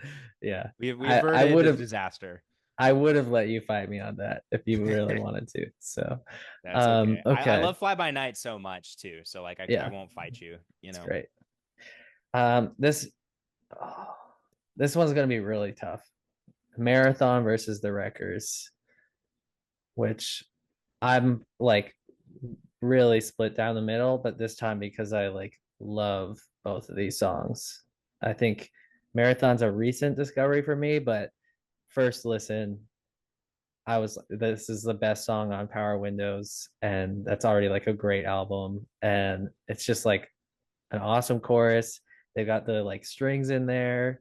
The records, they also got the strings in there. Awesome chorus. One of the better songs on Clockwork Angels. I think one that I remember people being like, you gotta listen to the records. Like I remember like being on like Reddit and like Rush Yeah. Reddit, and they're like, the records is so good. Like you have to listen to their new album. Like listen to that, listen to The Garden.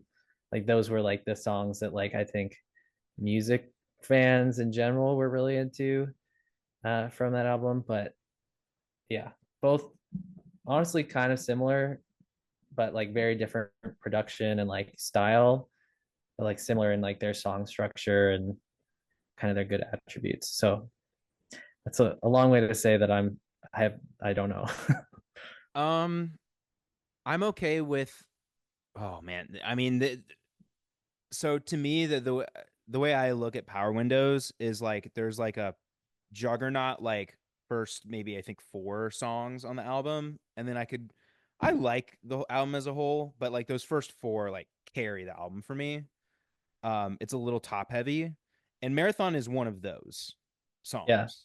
But of those four songs, Marathon is not the one that I'm okay. Like if we're gonna like, you know, if you'll give me, some other one, like Marathon's not the one that I'm like gonna dive on the hill for. Like I think there's maybe one or two others that I would over Marathon.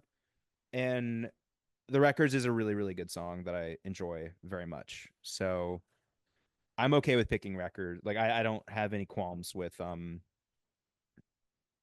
picking Records over Marathon, but like I'll okay. give you that out if you're looking for one. If yeah, I just need you to pick. So if you're picking the records, I'm okay with that as well. I like both of them so much, but it definitely hurts because I would put Marathon over a lot of these other songs. But okay, Real quick, yeah. if you had to estimate how much longer this is going to take us, how much longer do you think this will take? So we're on the sixth of eight categories, uh, but we have to go back and do the top rounds. So Well, this is the longest like it'll take though, because yeah, this is the it'll most be songs we have to sift through. You think maybe like so an hour? probably an hour. Yeah. Yeah, probably like an So hour. all you listeners, get ready for an Well, hour we could more. tell them to come later. Oh, okay. Well, we can just well maybe we go for mm, like maybe We could we pick this up another time. Like we get through like we we go could we go release this through. as the round of 64 and Yeah, then because this is come already back. we're coming It's up on very two long. hours. Yeah. Oh my gosh. Yeah, we should stop. So yeah, let's finish the round of 64, release that, and then I'll build build anticipation for Yes. the round of 32 and so And then on. I think that'll be good too, because then we could listen to like what's left and like Yeah, do that's the actually a matchups good again. idea. Yeah, we Yeah. can actually have our updated thoughts. Okay. Yeah. Okay. All right. So Okay. probably Cool. Cool. like Cool. 20 minutes. Okay. 20 minutes. Emily. Okay. 20 minutes. We have a lot to do. We have a lot of shit we have to do today. So, Yeah, no, I um, understand. Okay. okay. So let's knock these out. So next is circumstances versus the camera eye, Ooh. I which have I a know you lean. have. Yeah. I don't know if you have a lean. I have a lean and I'm pretty sure it's the opposite of yours. So Okay, here we go. let's hear. So I'm My assuming lean you're leaning. is my lean is circumstances. Yeah. Um, it's it just rocks really really hard. I don't have too much else to say. It has one of my favorite riffs and it rocks really hard. And I think it's an underrated. I think Hemispheres is a little underrated. Yeah. No, I really like circumstances for sure. I like the French in it. Um, I I would say between like hemispheres and moving pictures, I probably lean towards moving pictures on most things, but so I feel like that's where we differ. Um, and I think the camera eye is it's their last um 10-minute plus song that they ever recorded. Oh wow.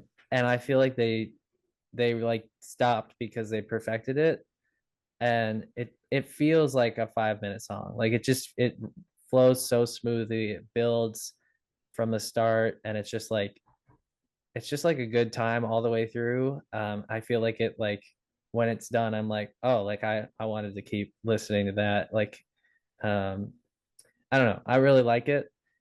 I would I think It is really good. It's really yeah, good. I would And you give know you what? circumstances though, like if because I feel like I took one earlier. So Uh, okay, well, there is one song that I have more nostalgia for off of Hemispheres than Circumstances, but I don't know what the matchup's gonna be. But like I think I'll bringing probably feel the same way. So bringing up the fact that the camera eye is 11 minutes long is crazy. If you had asked me, I would have said, oh, like 5 minutes. I don't know.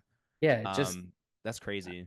I don't know what they did, but they did something on this song that I don't think another band could do. Like I feel like they just made Yeah. so many epics and they like got it down to a science on this album and it feels so like effortless on this song. Yeah. Like I feel like when Yes. you listen to some of their longer songs, even like 2112, like there's like kind of like transitions and stuff and like it's a little disjointed, still very good, but this one is just like they just like it feels like they just picked their instruments up and played an 11-minute song without even thinking about it and it's just like it's very impressive in my opinion to do that. I feel like you don't really notice it and that's what's so impressive. Like it's Yeah. just yeah, that's why I'm leaning towards it.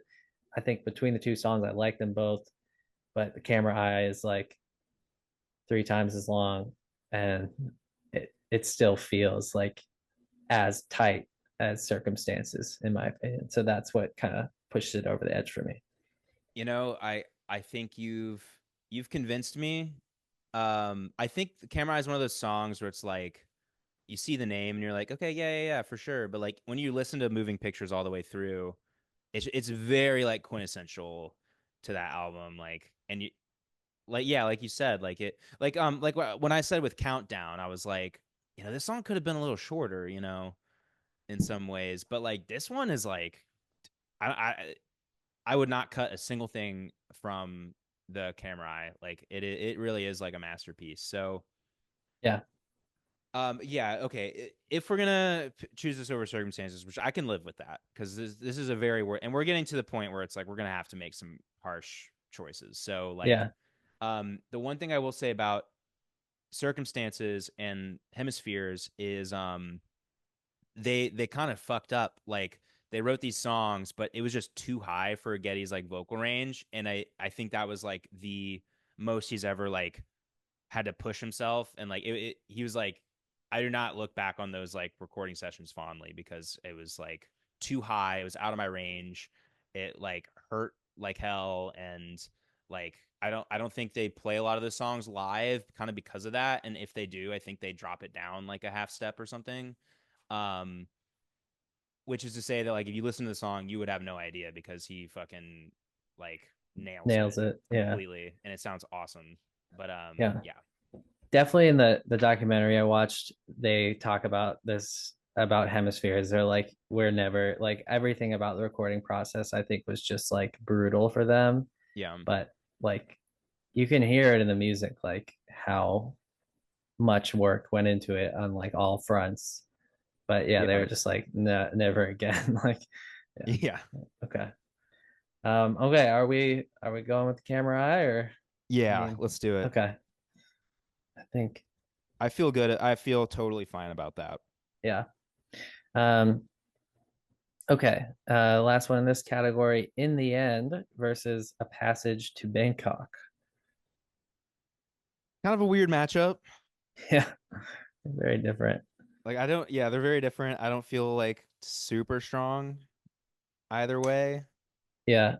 One thing I do like about In the End, especially when I listen to Fly By Night all the way through, is that it literally is Fly By Night, but like slowed down. Like it's the same Right. riff, but like halftime. And I think that was like listening to the whole album through, I like that. It's a good sense of closure. Um, but like as a song, I I don't know if it's like as good as A Passage to Bangkok, which I think is probably the most well-known 2112 song besides 2112. That being said, Passage to Bangkok has some like questionable things that some choices that they made with like, I don't think it aged yeah, particularly no, well. it did not. And I mean Um, he also in the book and I'm sure he's talked about it, but in interviews and stuff, but he's like, we had like not left like the east coast of Canada before when we wrote this song. Like I didn't know what the fuck we were talking about. Like yeah.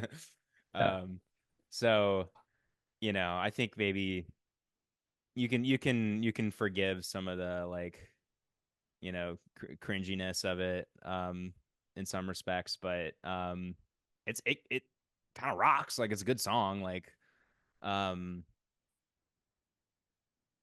yeah, I don't know how you feel.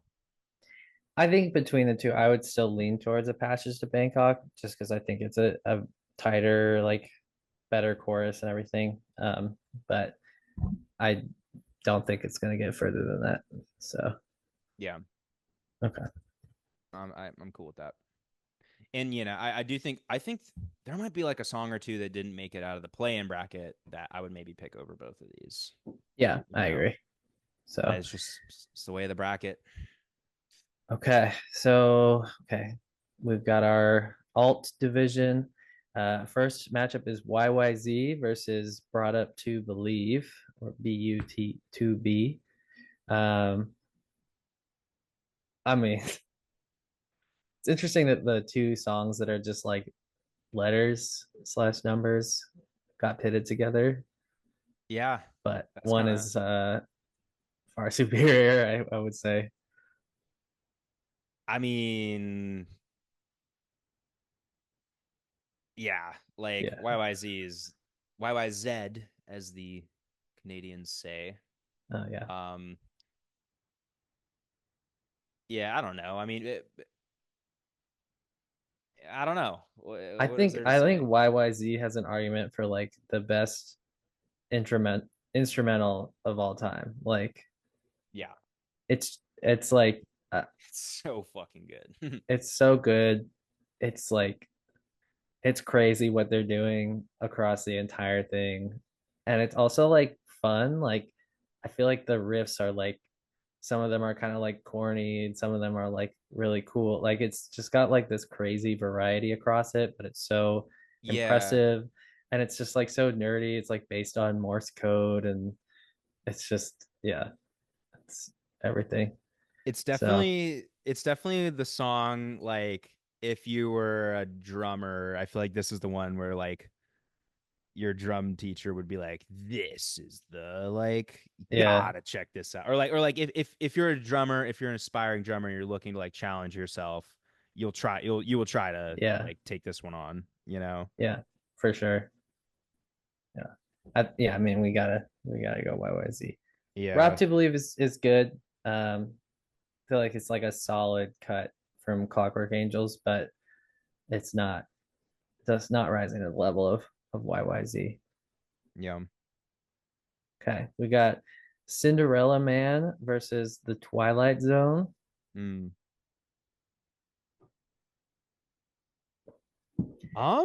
This is a tough choice. Kind of from similar eras. Um, I think for me, if I had to pick a 2112 B side, it would probably like Twilight Zone is one of them. Like it's such a good song.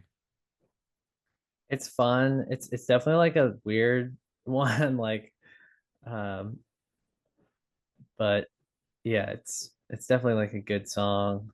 Um, Cinderella Man is like they take their foot off the gas a little bit on Farewell to Kings when it comes up to like I like it, but it's not the best song on that album.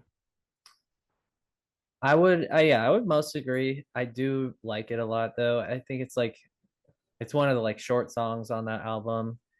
Um, Yeah, I feel like I always mix it up with New World Man, and yeah. I think it's the worst of those two, but like I just couldn't get them straight in my head. But but I think it's still good. I could go either way here, honestly. Um, I think yeah. I mean, I it's a toss up. I feel a little bit more strongly about Twilight Zone. Like it's a cool song. Like some of the okay. guitar sounds. I think some of the guitar sounds they get are like kind of ahead of its time. Yeah, I also think it's a very unique Rush song. So Yeah. I feel like they were kind of like playing around with the sound. So yeah, I'm fine with that. That Can riff with put the when the acoustic guitar comes in, it's just so moody and cool. It's just such a cool yeah, song. definitely. Okay, next one is Force 10 versus Roll the Bones, which Man. I also don't feel that strongly about either way. I would say even less so. I wouldn't say that I like love either of these songs. So if you like are really into one of them, I would say we go with that. Um, I think I think that Roll the Bones is kind of maybe less so now. I think it was maybe more controversial to Rush fans at the time when it came out, just because it was so different and it Is it had the the one like with rap. the rap? Yeah, that's pretty fun. Yeah, I think like listening to it now, like it just makes me smile. I'm like, this is so dumb, but also like so like them to try. And I don't know, yeah. like I feel like I'm listening to it like, okay, I feel like they're having fun. Like they had fun making this song. So I don't know. Um, but Um, it's definitely not yeah, controversial one. So I think Roll the Bones like rocks. Like I love it. I think it's a great yeah. song. If I want to fucking rock out, I put Force 10 on. It rocks, man. Like this song is Yeah. so good. Um, I think it's maybe a better song, but like I like Roll the Bones is like Roll the Bones was one of those albums that like surprised me in how much I liked it. And it has this like just kind of it has this kind of whimsical optimism to the whole album, baked into the whole album. I don't really know. That I kind of like. Um this is a hard one for me personally. I don't really know. I could be happy with either. This is one of those Okay. where like the one I listened to more recently is the one that I'd pick. Yeah. I think if I just like looking at their names and like going off the vibes of like what I remember from hearing them, and I can hear like both of them pretty clearly in my head. Hmm. I think Roll the Bones is like more of a standout, I guess. So I would maybe lean towards that, but it's definitely tough. Um, If that doesn't feel right, we can go Force 10. So no, I think it's we got to give Roll the Bones the nod. you don't sound Um, super happy about it. So I don't. I mean, this is a hard one. This is a hard one. But it's okay. I think all right, erase your memory. What if I said I think between the two of them, Force 10 definitely stands out more. How does that make you feel? I feel the same way. Okay. All I right. I'll just I'll just pick I'll I think pick Roll the I think Bones. RTB. It's Yeah. got I mean the rap is Is that a plus or a weird minus? and I don't really know. I mean I think it's fun like, Yeah. um I All think Roll the right. Bones is a Let's cool album. It's one of the better songs on the album and I think it's a cool album. So, yeah. Yeah. I think either deserves way, a nod. whichever one we put is gonna get dog walked next round. So Yeah, uh that is so true. we have Driven versus the Trees, which before we coronate Trees, I do want to shout out Driven.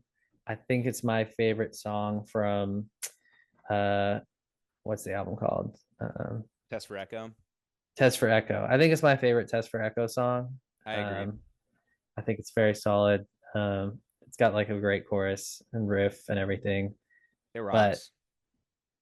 that being said, the What are you gonna do? Trees, What are you gonna do? yeah, we can talk more about it next pod, but I Yeah. think both of us really like the Trees.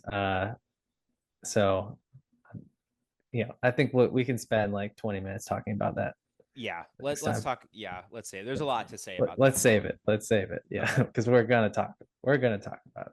Sure. Okay, divisional champion, but I did that to test my spreadsheet. So we'll clear that out. This is our last section: free will versus the enemy within. Ooh. It's Free Will for me. Yeah, I agree, but I wasn't like 100%. Like it wasn't like a clear knockout, but free will, I feel like it's a more all around like classic song. Yeah, I mean, Free Will's one of the more memorable songs, definitely off of Permanent Waves, but just in general, it's an iconic Rush song. It's top of this bracket for top seed for a reason. Yeah, Not to say that The Enemy Within's not a good song, but yeah, I don't know. It's just I do. I found so the enemy within is one of the like fear series, right? And I didn't know about this oh. until we did this, and I was like reading about Fear Part 4, which was on like Vital Vapor Trails. Mm. Um and I was like, what are the first three parts? And I was like, oh, these three songs. It was Enemy Within, Witch Hunt, and I forget the other one. It's just like songs that I didn't know were like part of a series. Mm. So I thought that was kind of fun, but yeah, that was like an interesting thing I learned about it that made me kind of more interested in some of the songs involved. But I think Free Will still definitely takes the cake in a one-on-one matchup. Yeah, it just rocks. It's a great It song. yeah, it just rocks. Next we have Natural Science versus Emotion Detector, which is Oh also no. yeah, it's hard. Oh no, this is a baby killer. This is a baby Yeah, killer. baby killer. Yeah, I like both of these a lot. yeah, yeah. I'm definitely a big Emotion Detector fan. I thought like it stood out to me chorus wise, but Natural Science is like one of their like epics. It's got a lot of great riffs. If there's anything I would hold against it, I would say that the transitions are not as smooth as some of their other epics. Like I feel like it just kind of like goes from one section to the other. Um, but like each section is really good. So that's the only knock I have against it. Yeah, Emotion Detector has like that crazy catchy like synth, or is it like I can't even tell what instrument it is. It's just like I don't even know what it is, but they ding ding ding ding ding, like oh, it's so good. Yeah, Um probably a synth, but a fun one. uh, Natural Science is such a cool song. It's the last song on Permanent Waves. Yeah, Is that correct? yeah, I think so. Mm. Yeah, I do get what you're saying about it's a little bit more disjointed. It has some of my favorite like melodies and guitar parts. Um, but yeah, maybe kind of it suffers from like Jacob's Ladder syndrome of like being a little all over the place and a little too much. um, versus like something about the spirit of radio. Is all over the place, but not in a way that's like, oh, what are they doing? It's like in a way that's like, oh yeah, this like Yeah, feels right.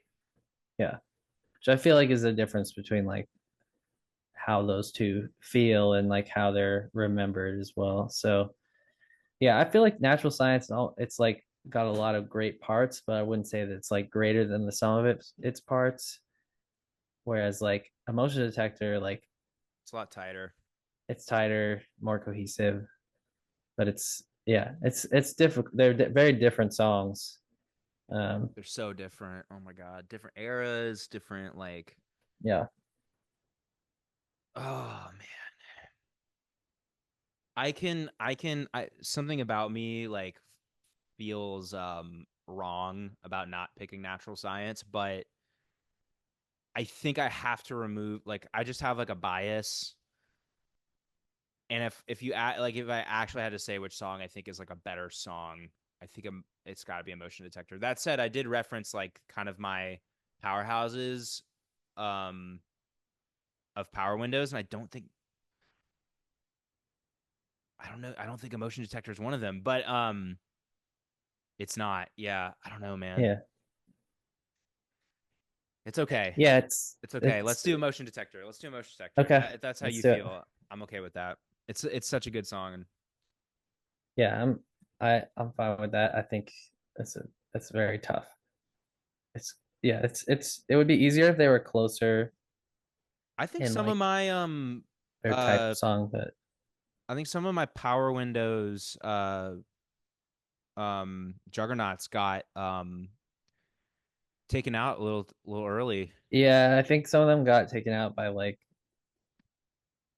I don't moving think any of picture them. songs and yeah, Yeah, I don't. You know, yeah, they were gonna go down at some point yeah. earlier That's the than nature of the some of those. bracket, but Yeah, there's no yeah. perfect way to do it.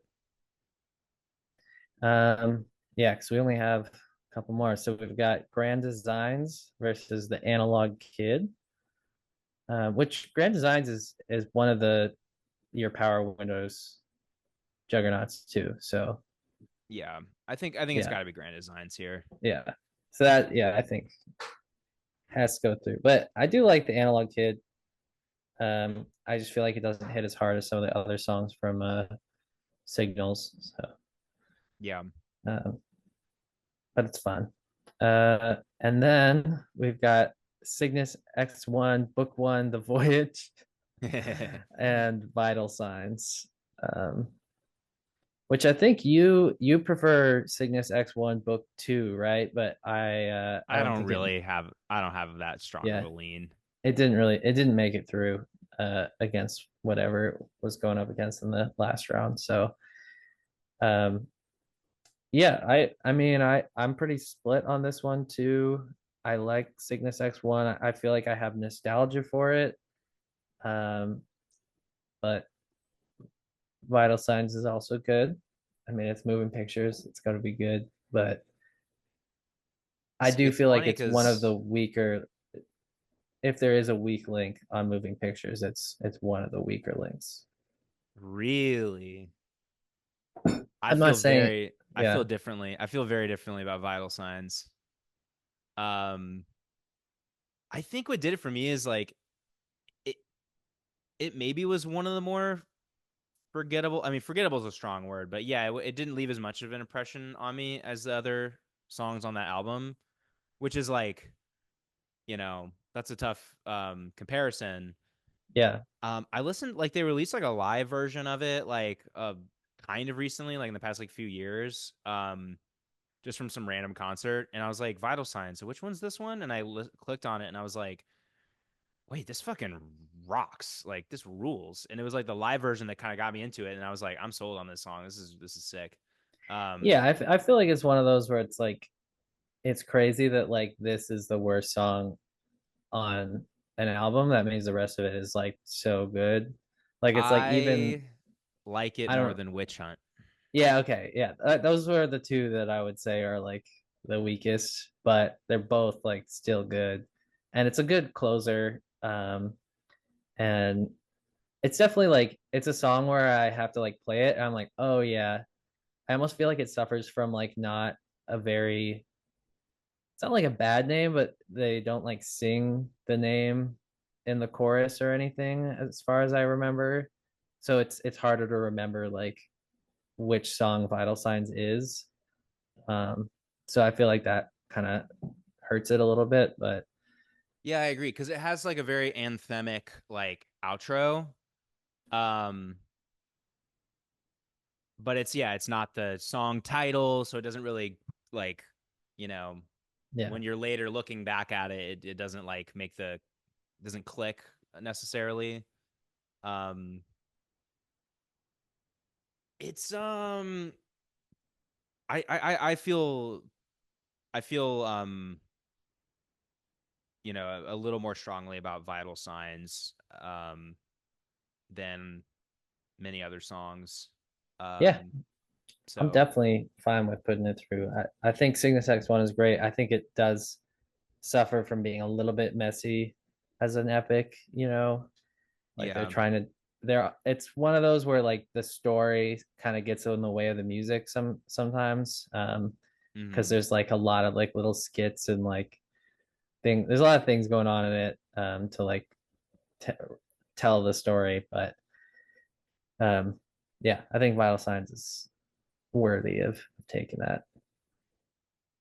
All Okay, right. so that's our round 64, which All right. based on time is going to be the end of this episode for sure.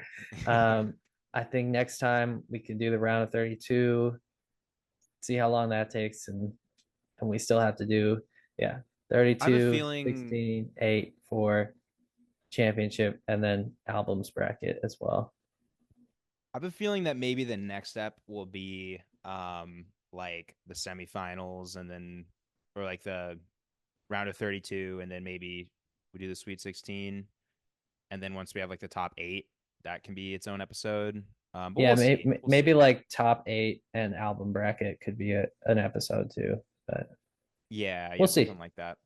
Well, honestly, it just depends how long it takes. Yeah. But I enjoyed this. I could do this all day. It was pretty fun. And Yeah. but I am excited to go back and listen to like these 32 songs again and like really think about how they pit against each other. So that's pretty Yeah. fun. I think it's definitely important.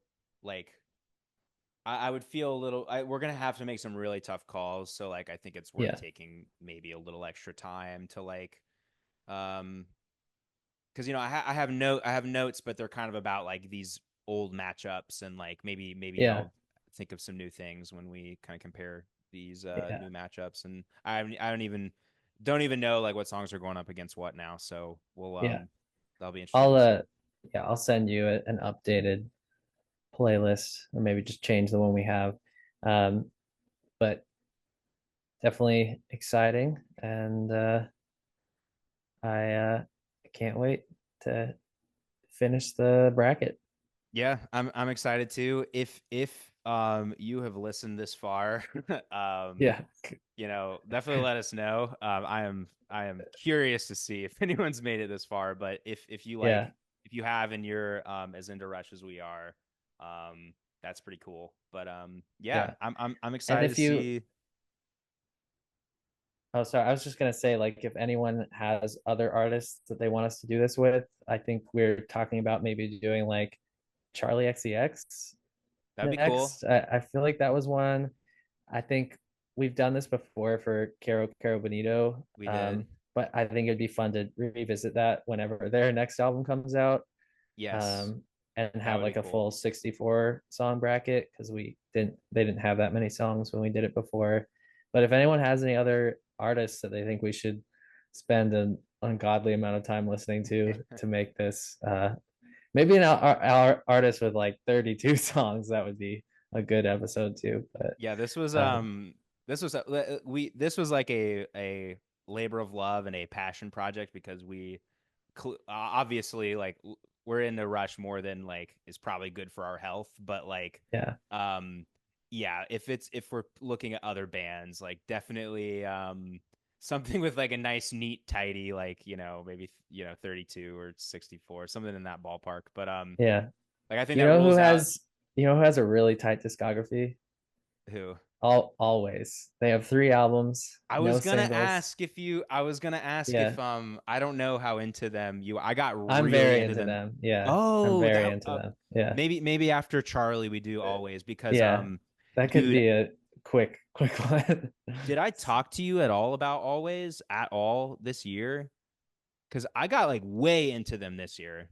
I don't think so, That's crazy. but That's crazy that you say that. We have a lot of interesting like overlaps, I think. yeah. But yeah, I'm totally into that. Because I hadn't really like I knew Archie Marry Me, but I didn't really take the time to listen to much of their other stuff until like a few months ago, and I just like got way into it. Like they're so fun. Like I literally will just put their 3 albums on shuffle, and then we'll just like go and make dinner and hang out, and like just all their whole discography is just bangers. Like it's so Yeah. good. They're one of the like 4 artists that I have all their albums on color vinyl for. No So shit. yeah, That's so I'm so funny. definitely a big fan, and I like that they have a nice, neat collection that I Oh, it's so tight. can Yeah. own and And enjoy. I think Always is one of those bands that like for me with Rush in some ways like oh like lay wrong generation kind of thing like oh like I kind of missed like being like you got to go see them play once and then that was kind of it. I had maybe one opportunity to see them play live. I think it'll be cool to like I think Always could be one of those bands that like maybe I'll get to see them play live a few times and like they're kind of in the middle of when they're churning out some really good Have stuff. you seen So them ever?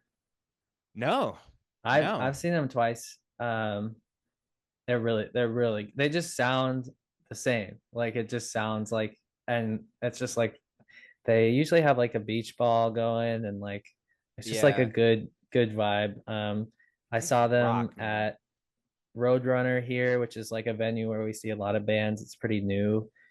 We just kind of like hung out in the back, and vibed, and it was like perfect. And then they were at Boston Calling the same day that we saw Chapel Roan, and Oh like we just man, kind of like meandered over there, and I think like Hosier was playing on the big stage, so there weren't a lot of people there, and we just like sat on like a grass hill in the back and like listened to them, and it was also like super nice vibe, and just like ate our like dinner there and just like listen to them oh fuck, blast man, out. Like I'm they're really jealous. good live. Like it's not super like flashy or anything, but they just play their songs and it sounds good, and it's just like fun to enjoy. And the crowd was good both times. Yeah, that's that's awesome. I'm jealous, and Yeah, that's good to hear that the crowd. Sometimes like there's nothing worse than like getting really excited for a band, and then you go to the show, and then like just like one like person being just a dick can just kind of sour the experience, or like if someone's like annoying, or like I went to a show. Um, I've been a big Alex G head since like he had like maybe 2 or 3 albums on Bandcamp. Like I've and which is funny because like I think he blew up on TikTok later, and so there's like a much younger crowd that like is also really into him. So it's kind of he has a wide spread like kind of a few different audiences in that sense. And I went to an Alex G show, and it was just people like I don't know. I think I sound like such an old like fart, but like people were like trying to get his attention and like showing up their Yeah. Oh phone with my like god. text on it, like mid song, like he's like performing, and trying to get his attention Yeah. and get him to like acknowledge them and like, um, that just don't do Yeah. that. Like just People. enjoy the Yeah. music. Like I don't think make it there's been about a lot you. of there's been a lot of discourse about like concert etiquette lately, and it's just the golden rule is you're not the only one there. You're not the only one at this concert. If you just Yeah, remember that, then every other like concert etiquette rule falls in place. Like totally. you shouldn't be screaming out to the artists so that they'll notice like you specifically. You shouldn't be like pushing through people to get to the front if like there's not space for that. Like Yeah, there's a mosh pit, then yeah, you can push to the front because everyone's pushing. But if it's like packed at the front, like you don't deserve to get up there just because you want to. Like everyone paid for the same ticket, and like you shouldn't ruin the show for everybody else. But anyway, yeah, I've noticed some bad etiquette, mostly post COVID, but always yeah. was pretty chill. So That's good. That's cool. yeah, I think their music kind of lends to that. Very very laid yeah, back, type everyone of was vibe. on the same page. Cool. Well, I All hope I right, get yeah, to see them. I know they're on yeah, tour, but I'll try to make it out to show. But yeah, cool. Well, yeah, I'm definitely down to make this a thing, especially like in the frisbee off season. Um, and yeah, we can stop here, but yeah, we'll definitely pick this back up, and hopefully people, hopefully you know, I feel like if you're in a rush, you'd be into this, but hopefully people are interested in this back. it would also be fun to do this like with a frisbee player if they like were really into a band. Like if someone reached out to us and they were like, "I'm a huge Caro Bonito fan. Can I do the bracket with you?" That'd be fun. That's just Yeah, maybe I'm de- wishful thinking, but I bet if we kind of like let them choose, I think there'd be a couple people that would be into that. Yeah, and I also like this doesn't have to do anything with frisbee either. Like I'm Yeah, it totally okay with does, that. but it'd be fun too. Yeah, Uh, I'm yeah, I'm up for whatever. This can be whatever we want it to be. But I enjoy doing this, which is crazy because I feel like most people wouldn't, but I like it. oh no, I love it too. I could go all day. But okay, yeah. Well, let's call it a day, and Yep. let's come back at it fresh. And we'll listen to the songs in the meantime. But yeah, this is always a pleasure, Kyle. And yeah, I don't know. Got any closing thoughts? Um, Rush rocks, and uh, they're great. Well said. Couldn't have said it better myself. All right. Well, I'm gonna stop this now. Andy and Kyky talking about music, hours and hours of fun. And if you watch along, you'll have fun too. Watching Andy and Kyky review.